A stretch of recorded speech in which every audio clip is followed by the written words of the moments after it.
It's late afternoon, and you're standing in the kitchen, holding a glass of water you don't remember pouring. The house is quiet.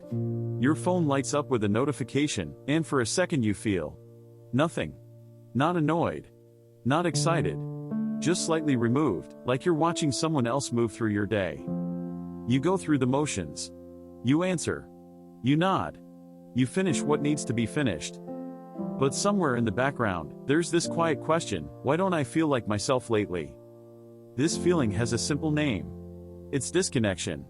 Not from other people, necessarily, but from yourself.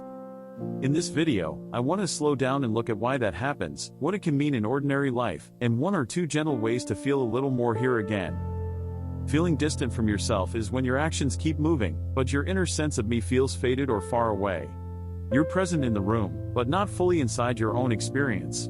You respond, you decide, you speak, but it feels slightly mechanical, like you're reading lines you didn't write. One common reason is long stretches of quiet pressure. Not dramatic pressure. Not crisis level. Just constant small demands. Emails. Deadlines. Family needs. Being reliable. Being the one who handles things. When your days are built around responding, your attention slowly shifts outward. You get very good at noticing what's needed. But you stop noticing what you're feeling. Over time, your inner voice gets softer. Not because it disappeared. Just because it hasn't been asked for in a while. So when someone says, "What do you want?" you pause longer than you expect. And the silence inside feels unfamiliar. Sometimes, it comes from pushing down feelings that felt inconvenient. Maybe you were disappointed, but it didn't seem worth bringing up. Maybe you were hurt, but everyone else looked fine. So you told yourself it was small. You moved on. You stayed steady. You kept the peace. When that happens again and again, your system learns something subtle. Some parts of you are easier to ignore. So you get skilled at smoothing things over, at staying calm, at not making it bigger than it is. But the cost is quiet. The cost is that your emotional world feels flatter over time. You might still function well.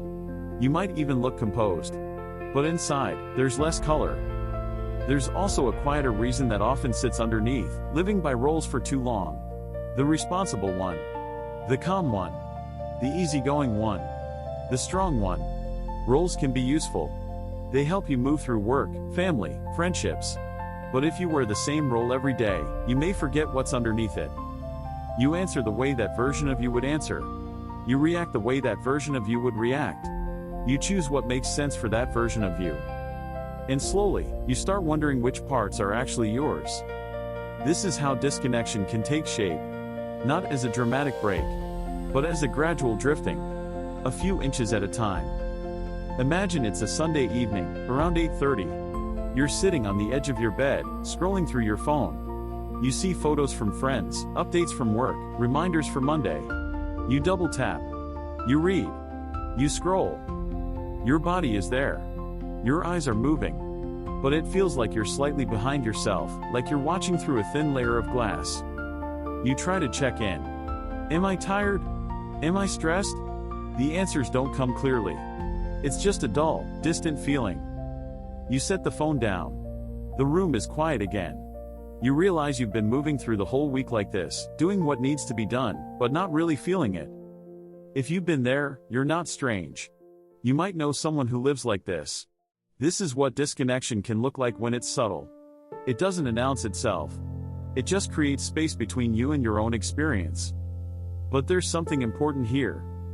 Sometimes this distance isn't a flaw.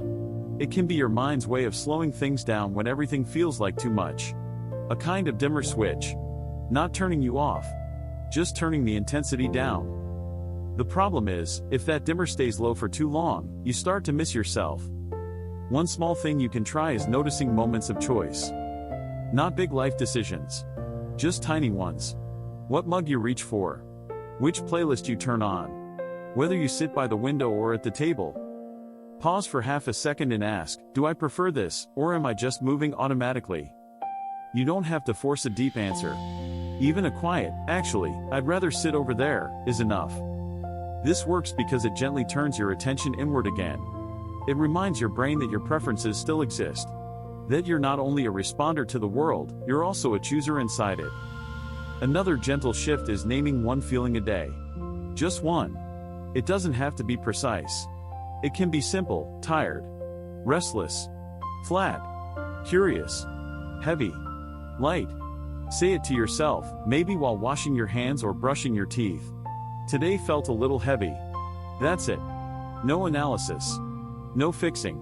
When you name something, even softly, you acknowledge that it's yours.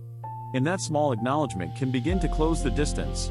Because often, feeling distant from yourself isn't about being lost.